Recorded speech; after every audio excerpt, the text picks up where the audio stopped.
Are you looking to build a robust solar system allowing you to get off grid on your small to mid-sized towable RV? Better yet, are you an Airstream owner looking to make your Airstream totally off-grid capable? Well, stick around, because in this video, this beauty right here just received the full Rob the RV Guy solar system treatment.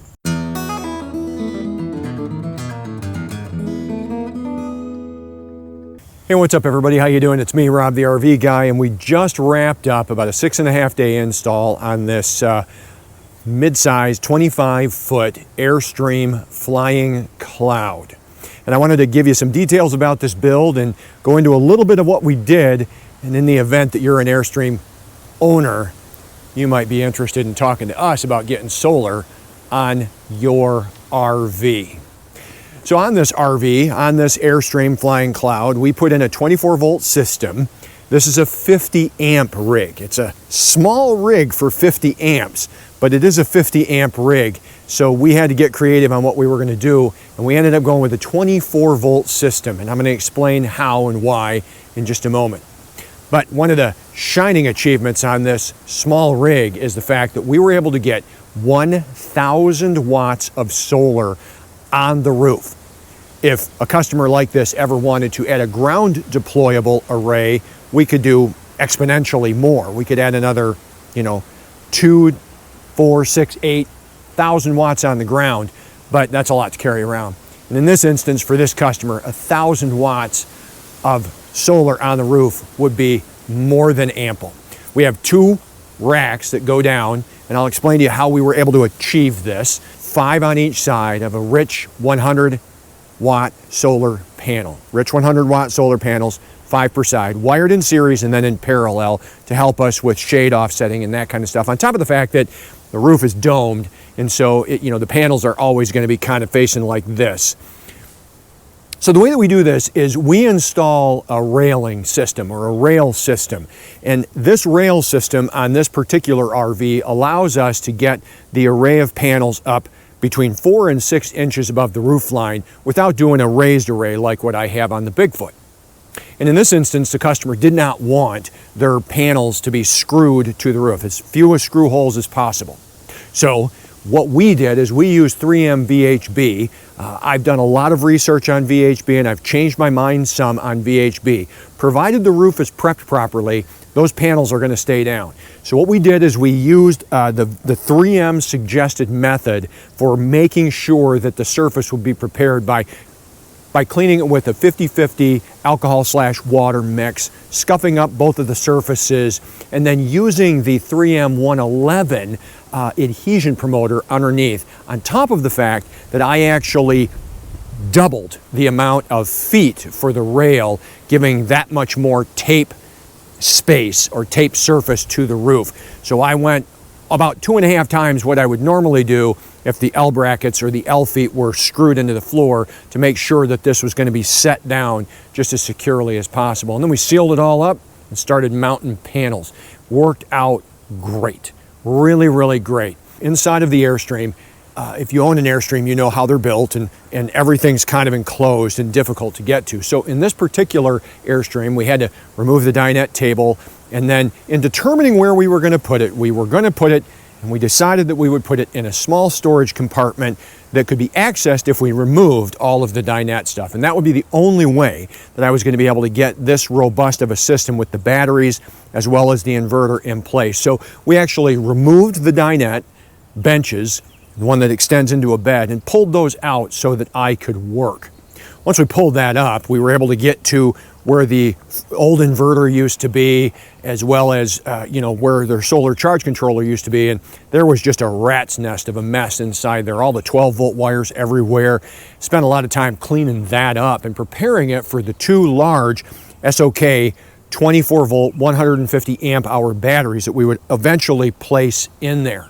Now in this system, I actually left the 12-volt native system in place. They were operating with 2 Battleborn 100 amp hour batteries, and we left the 12-volt system in place. Now, I've had a lot of customers ask me why in a 48-volt or a 24-volt build, we leave the native 12-volt system in place. I'm actually going to produce a video in the coming weeks that I'm going to explain in detail why we do it that way to help it make more sense and why we do that. I won't get into that here. Once we had the batteries placed, we began doing the process of getting the inverter installed. And so what I ended up doing was installing a false wall after doing all the measurements, installing a false wall so that I would have a spot to mount everything. And initially, I had thought that I would mount the Victron MultiPlus 24-volt 2x120 inverter on there, but it ended up being too long, and I had to go to the floor with it. So in doing that, required some additional modification, and what we ended up doing was putting some aluminum strut. We cut some aluminum strut, put that aluminum strut down to lift the Victron MultiPlus off the floor a couple of inches to allow airflow underneath it, because they do generate heat when they're charging the battery and when they're inverting. Now, because this is a 50 amp rig, I had a couple of different options. You know, I like to go with a larger voltage, or a higher voltage, I should say, like a 24 or 48 volt.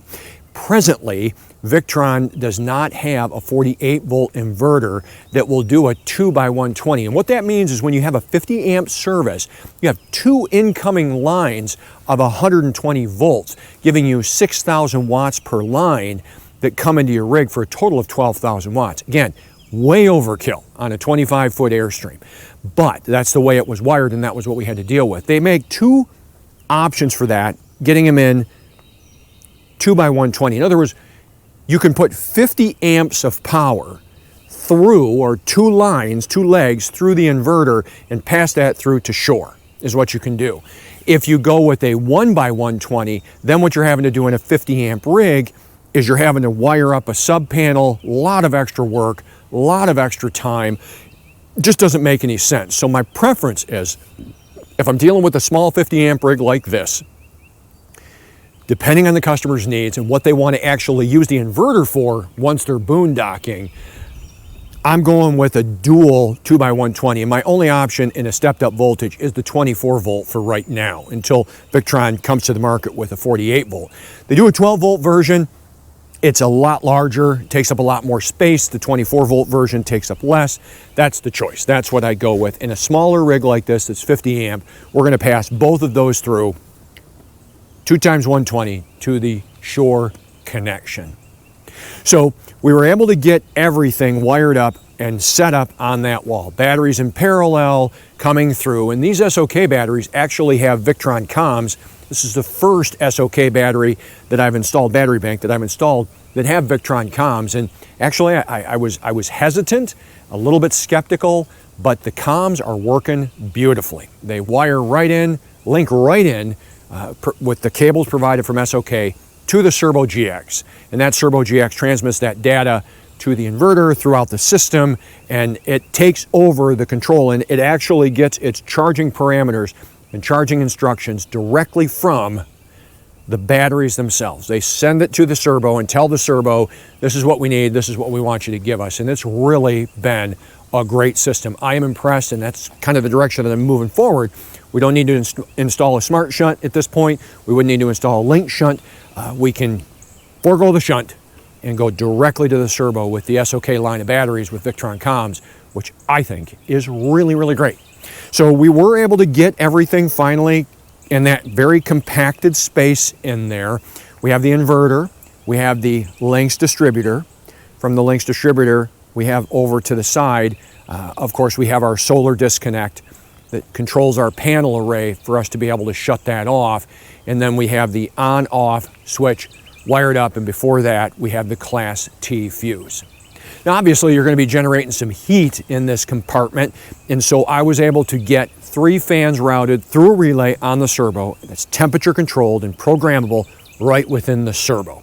So I'm able to tell those fans to turn on when that compartment gets to, program it at about 95 degrees, and I ask it to turn the fans off when it gets to about 85 degrees. I actually put a 1600 RPM fan in 3 different spots in there. The way we're doing it is we're pulling the air from the top of the MultiPlus, blowing it down through the cabinet, and through that cabinet into another fan that blows air through the battery compartment and uses that circle or that concave wall to route that air around to that final fan that pulls the air out and puts it into the coach. Works out really great. Ultimately, customers are able to access this system through their side compartment door. That door comes down, and I didn't have to install it through that compartment. I think if I had to do that job based on the experience from this one, if we couldn't remove those die nuts, I would have passed on the job. Working inside there would have been next to impossible to get everything wired up. One of the things that I was really thrilled to deploy in this particular setup was something that my new friend, or my new friends at Mobile Solar Consulting down in Stuart, Florida, Matthew down there, and I have become friends, I would say, and they use a Wago plug connector to pre-wire the inverter so that it has basically a dongle on it, and then they plug it into the shore power. The beautiful thing about this and the brilliance about this that these guys showed me when I went down there and spent a day working with them down in Stuart at a workshop they were hosting is you can actually wire in your shore in to the inverter, shore out from the inverter to the electrical distribution panel, and you can use these plugs.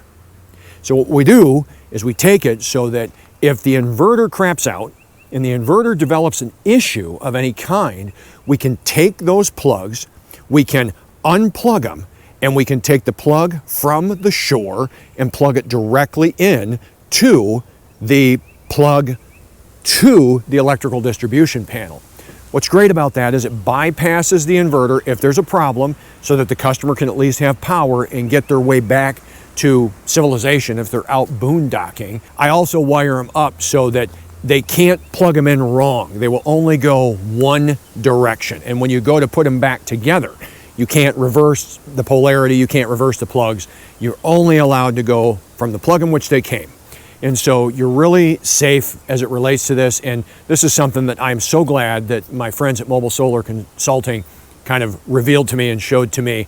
What a brilliant idea. And those connectors are really expensive, but worth every penny, in my opinion. Now, this particular RV is going to be hooked up to the Victron VRM. There'll be another customer in the Rob the RV Guy customer base where I can help them remotely should I need to do that. And that's something that you gain with any of us that are doing this professionally. If you allow us to have management of your Victron system, provided you have a connection to the internet, we can dial in and change your settings, look at what might be going on if there's a problem. It's a great, great thing. So overall, this turned out actually better than could be expected.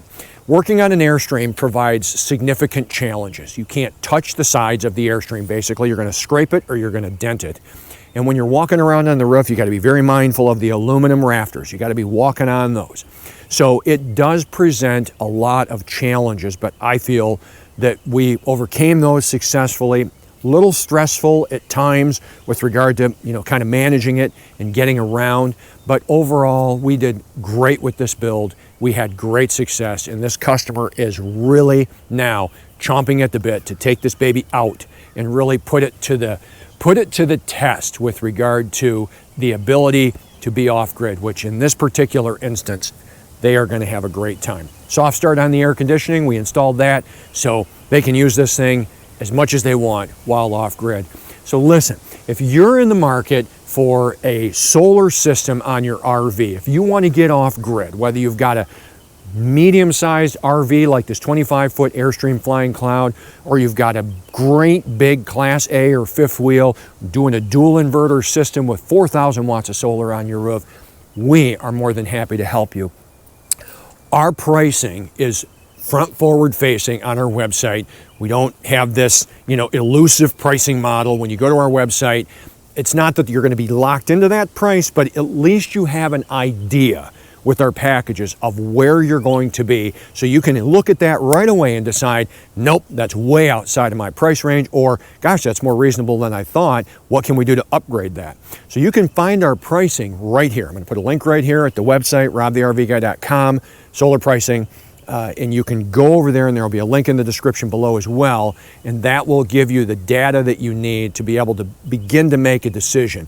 We are starting to book jobs out, so if this is something that you want to do, you're going to want to get on the schedule so we can come to you, or we can meet partway, or we can coordinate our schedules so that we can, like when we moved up into this north central Florida area, we can come to you and get your system installed, provided you've got ample property, or we can meet in an RV park or whatever, however you want to do it. Build like this typically takes between 6 and 8 days. And we have another build coming up soon in Blue Ridge, Georgia, on what the customer calls a campulance.